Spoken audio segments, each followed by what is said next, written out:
So just a gentle reminder to make sure your phones are on silent for the funeral.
You can all be seated. We're going to start.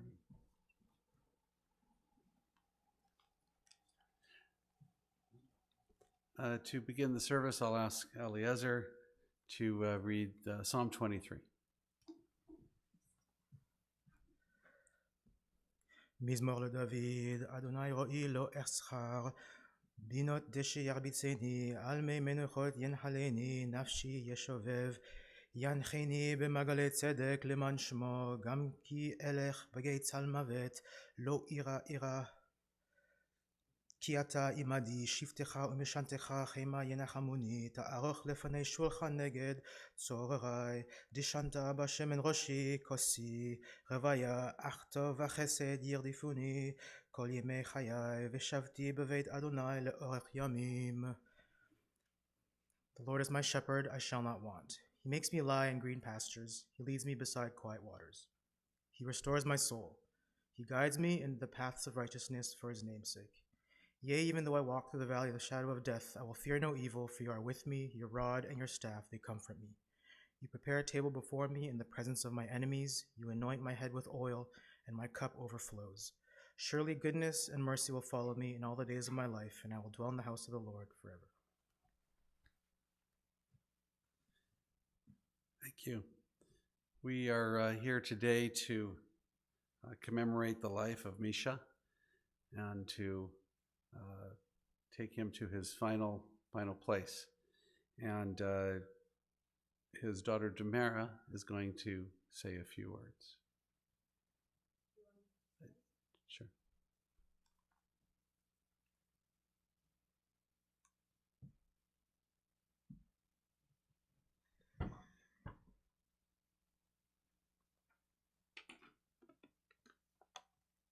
My mouth is dry.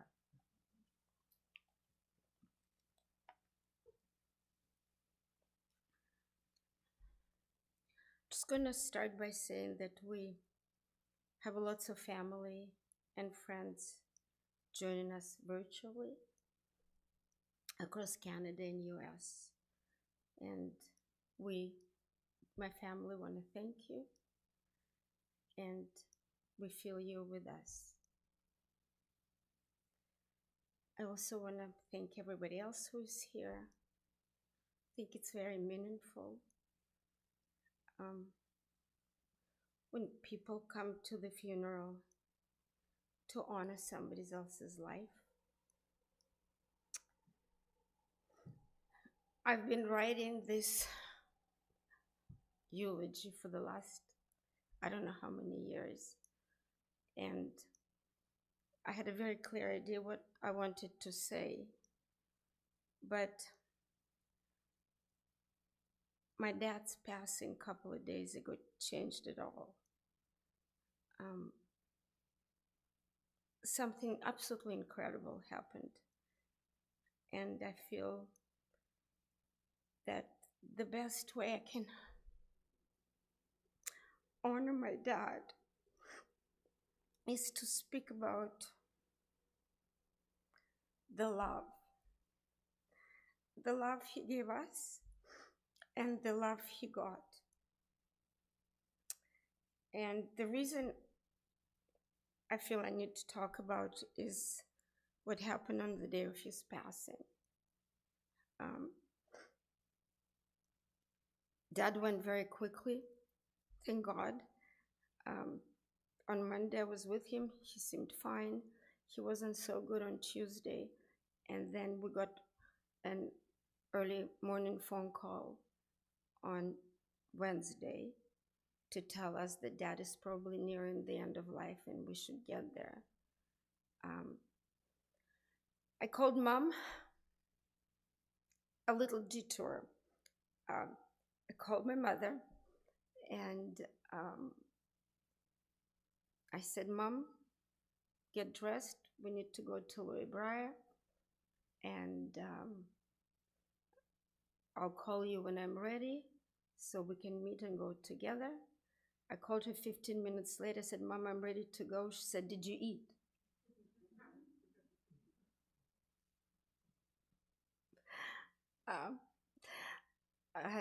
So I had a typical Jewish mother, but I also had a Jewish father, and they don't get enough credit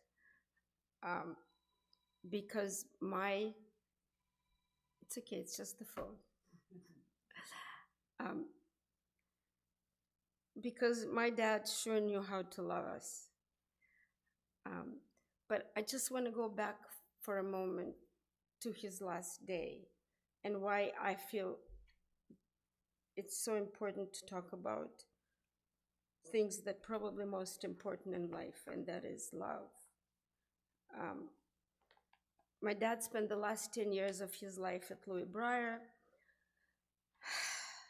That was his home, and that became Mom's and mine home. We spent many days and many years there.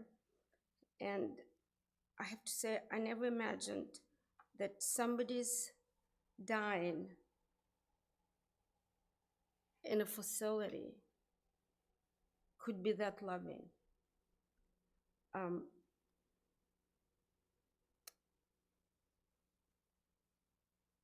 Victoria is here. She's one of my dad's curates. Thank you for coming.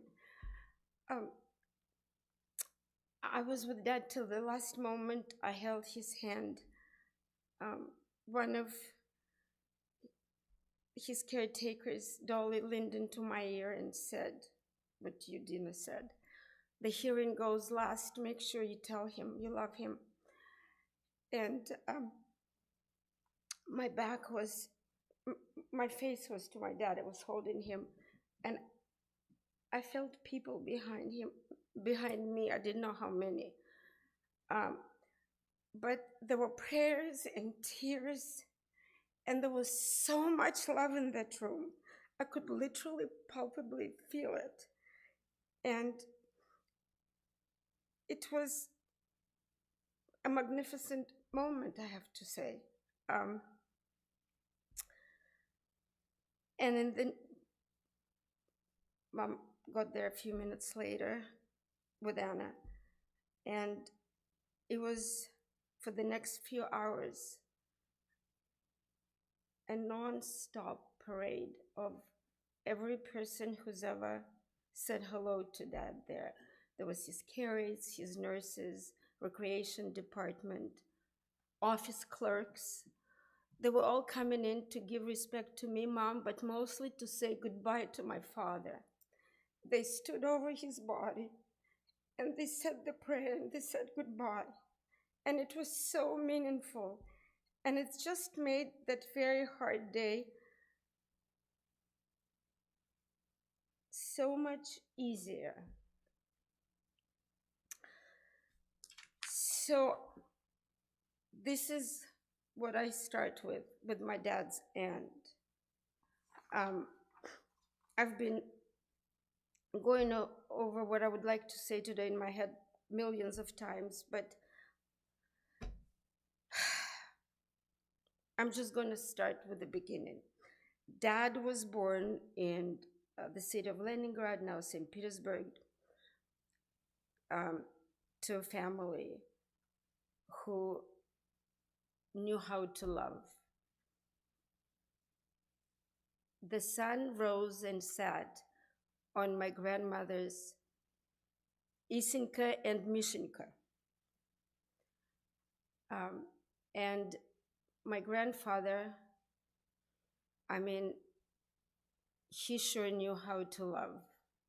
He loved not only his Mishinka and Isinka, he took care of his nephews because my grandfather's brother died in World War II, and my grandfather took care of them and various cousins. We had our own godfather in the family, we really did. So my dad had a lot of love in his childhood, and then he met Allah, the love of his life. And for all of my life, I constantly had to listen to the same story, how as a young medical school graduate, he was sent far away into Kazakhstan, the city of Karaganda, where two of his classmates were already living, and he went to visit them, and when he knocked on the door of the place where they were renting a room, a young woman answered the door, and 2 years later I was born. I think less than 2 years later I was born. Um, and then he was blessed with two daughters, me, and then Anna, the good daughter. The good daughter who did everything right. She was an easy child. I was not. Um, she endlessly entertained us with discoveries. Um, I think she was 2 or 3 when she woke up one morning and was horrified to discover that her bum cracked in the middle of the night, and she has two now.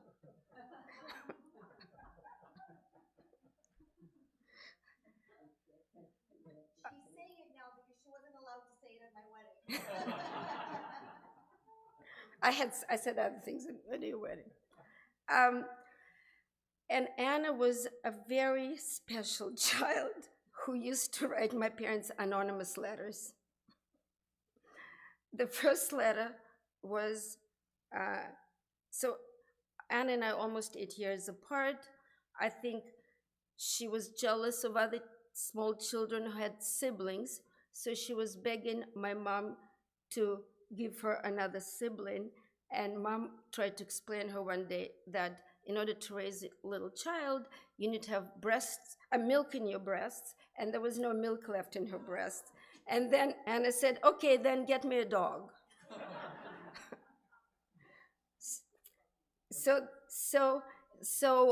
mom said, no dog. So then she wrote a letter to my dad, put it in there. She was, yeah, and I like put it in the mailbox saying that they must have a dog to protect the family. We must have a dog. And then I need to share one other story. And I was already, I think I just graduated from high school and was ready, getting ready for my exams for medical school. Never happened. I mean, I wrote the exams, just medical school, never happened. And mom, Anna, and dad went to Sochi, a famous resort in Russia where people would go in the summer to have a vacation. And they were staying in a hotel. And the woman who were the front desk clerk seemed to show a lot of interest in my dad. My dad was a handsome and very charming fella. And mom left earlier. She had to go back to Leningrad for some reason, and it was just mom, Anna, and dad. And I guess the lady at the front desk was showing even more interest in my dad. So when Anna and dad came back to St. Petersburg, dad found a very strange letter in the mailbox, apparently written by the woman saying how much she respects his family and his love for his wife and daughter, and that she wouldn't be bothering him any further.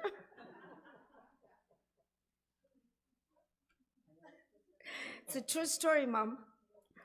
Mom knew it was Anna who wrote it, so she wasn't alarmed because she earlier that day noticed her writing something on a strange piece of paper. And but dad said, well, what about Alla? We have this strange letter. I don't understand. Mom said, don't worry, Anyway, the reason I'm sharing all that, there was so much joy and love in my family. And it was, when I think back, it was joyful and loving. And then I also need to say that my dad absolutely loved being a doctor. He also loved a little bit of vodka at times. This is not vodka, this is water. Sorry. I don't want to give a wrong impression, no. So I just want to go back for a second about my dad being that typical Jewish father, because when I think about my dad, and I always thought that way, I always saw this giant bird who would open their wings and spread it over us, that nothing bad would ever happen, and that he would also be able to control absolutely everything we ever do. And that's just part of the joy of having Jewish parents.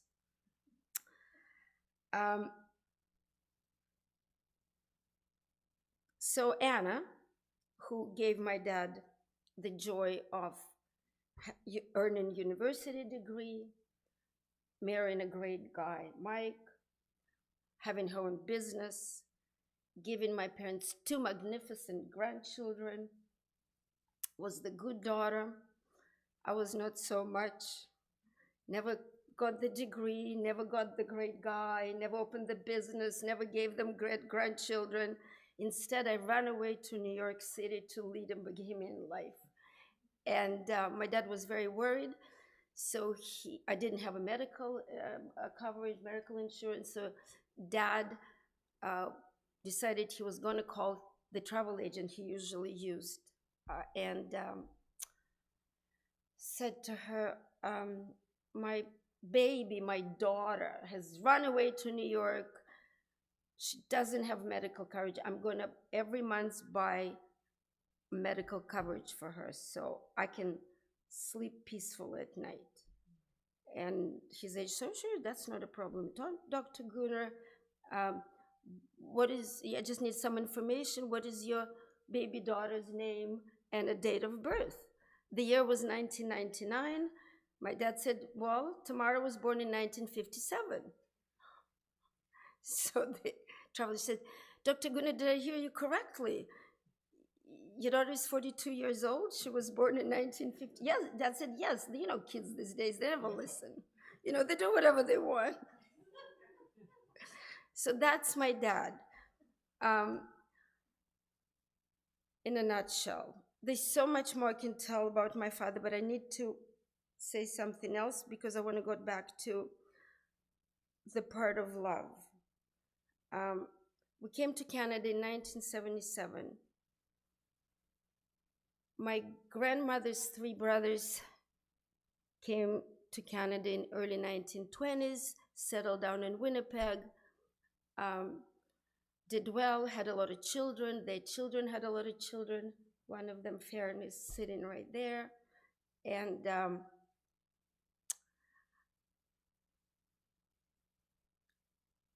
I don't know how many people in this world have that blessing of family love. The Pollocks, the Cowells, the Kravetsky's, they all got together, they put together money, and when we came with my grandparents, so they rented us 2 apartments, fully furnished, kitchen totally stuffed with food. There was everything in that apartment. And there was also support for us and for my dad, who really, really wanted to go back and practice medicine. And it allowed him to go back to school, to become a doctor, to lead the life he really wanted to lead. And that is yet another gift of love that my father got through his life. So between the love of his parents and the love of his mother, of my mother, his wife, sorry, I'm rambling, and his daughters, I think my father was a very, very lucky man. And now I just want to say a few words about the kind of man my dad was.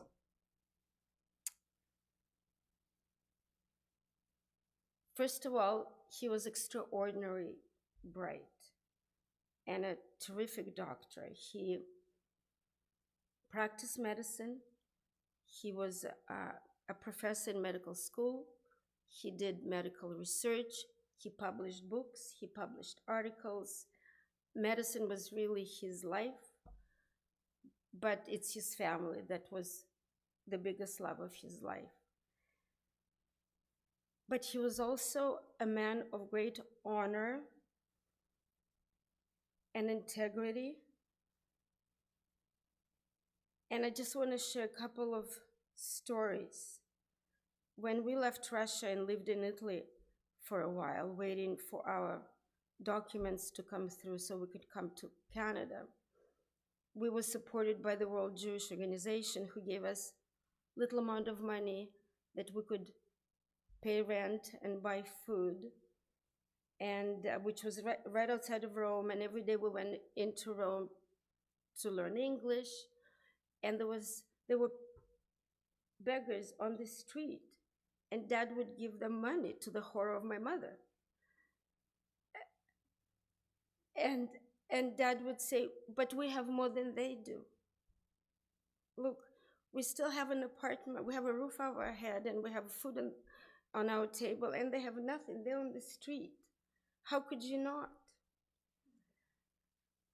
My dad was always the kind of a guy in the restaurant trying to pick up the check and pay for everybody. He was very generous. And he also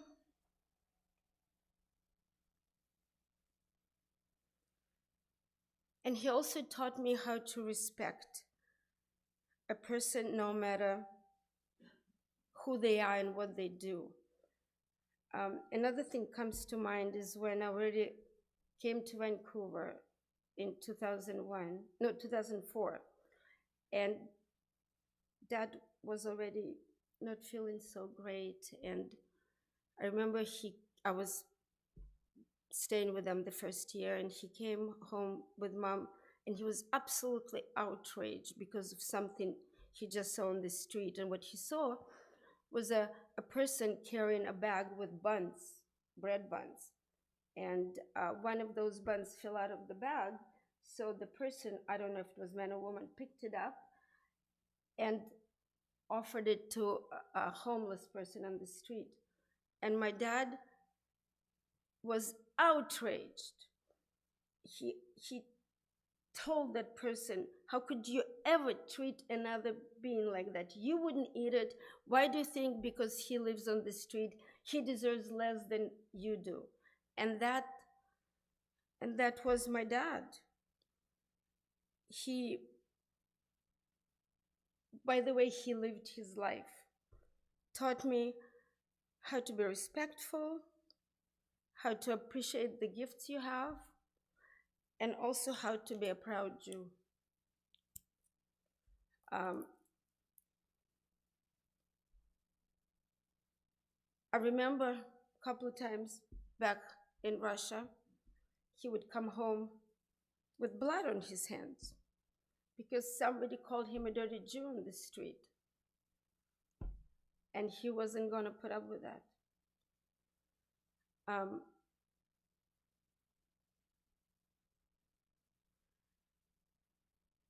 Everything that I am today as a person is what my mom and dad taught me. And I want to, at the end, give a shout out to my mother, who is a true hero here. She spent the last 10 years taking incredible care of my dad and me. I go over for dinner to my mom's house. She doesn't come over to my house for dinner. She still feeds me. And she's created an amazing life for herself within Louis Briar. Thank you, Victoria, for coming again. Where she's made friends. And I saw the parade of love that came towards her on the day my dad died. There were hugs and tears, and everybody says, Allah, please come back and visit us. Thanks, Mom. Thanks for taking care of Dad, and thanks for raising me and Anna.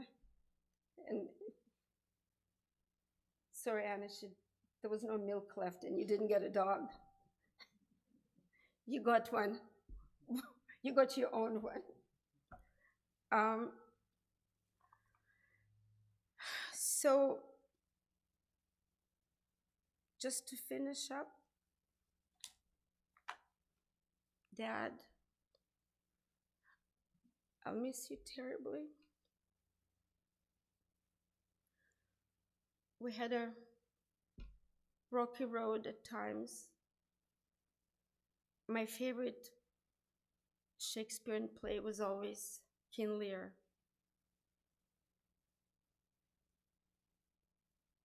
From the time I was very young, and I didn't know why. It's only when I became an adult I realized why it spoke to me. And we did discover deep love for each other at the end. And now I'm left with a space in my life which was filled by you. And you're not going to be there anymore, and I'll have to figure out how to go on. But I will cherish the memory and the experience.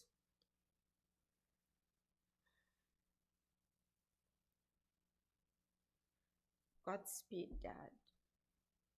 I'm done. Thank you again for coming here. And I think I want to say about 100 other things, but I don't remember what they are right now. Thank you.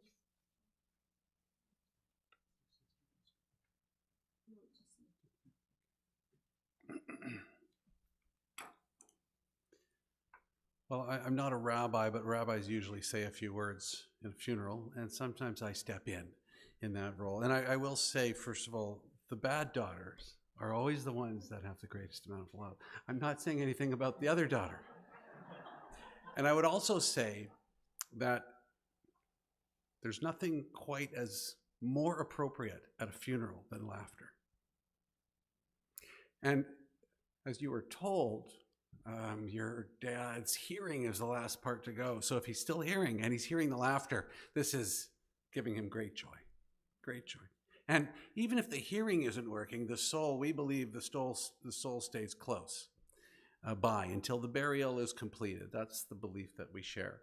So the soul is close by. So from the time that your father passed away on Wednesday afternoon until today, he's been well taken care of by us and our people, and we take great care of those in our community. But laughter is important. But laughter is a razor blade away from crying, and they're both completely appropriate. So, and I always project. I always think when I hear you speak today, I'm once again at my father's funeral right now. So I take a little emotion with me into all of these things. What I would also say is that you talked about, having a Jewish mother and Jewish parents. And there's nothing, it's very true. And now I know that a lot of people don't perhaps come to shul every Shabbos, but they're Jewish and it shows through. And that connection to being Jewish is so obvious and so important. I made a few notes, and you talked about the Louis Breyer as being his home for the last 10 years. In fact, when we talked the other day, you said almost exactly 10 years, maybe a little over, a little under, a little over. March 2015. March 25th. Yeah. Yeah. Well, I know what that's like. My grandparents lived at the Louis Breyer, and my parents lived at the Louis Breyer. And so I know that is our community, that is our home. And it was... all the people who came to see your dad and to see you made your father's exit all that much easier. Really the soul is part of this. And so I know after, I'm being a doctor and giving so much of himself to his patients and his community. And you talked about him helping people on the street when perhaps the help could have been well used in your own family at that time when you first came to Canada. Speaks volumes about your dad, who maybe wasn't the most religious or observant person, but was a great Jew. We will we'll now proceed to the burial. We'll start with the memorial prayer, and then we will proceed to burial. I believe that some pallbearers have been arranged, so that's good. We'll call those people up in a minute. But if you'll rise, we'll read the memorial prayer.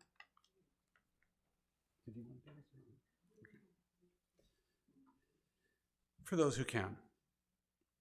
El Malay Rachamim, Shochen Bamramim, Hamitzei Minucha Nochak, Takanfei Hashkina, Bama'alot, Kudoshim Utoharim, Kazor Harakim Mazirim, Et Nishmat Mikhail ben Mordechai Shalach Leolamo, Began Eden Tehe Minuchato, Lachain Baal Harachamim Yastarehu Besetra Konfal Olamim, Vayitzvar Bitzvar HaChaim Et Nishmato, Adonai Hu Nachalato, Vayanuach B'Shalom Mishkavo V'Nomar, Amen. O God, full of compassion, who dwells on high, grant perfect rest beneath the sheltering wings of your presence among the holy and pure, who shine as the brightness of the firmament unto the soul of Mikhail ben Mordechai, who has gone unto his eternity. May his rest be in peace. May the Lord of mercy bring him under the cover of his wings forever, and may his soul be bound up in the bond of eternal life. May the Lord be his possession, and may his rest be in peace. And we say, Amen. We'll now ask the pallbearers to come forward. Could you let that? And if you just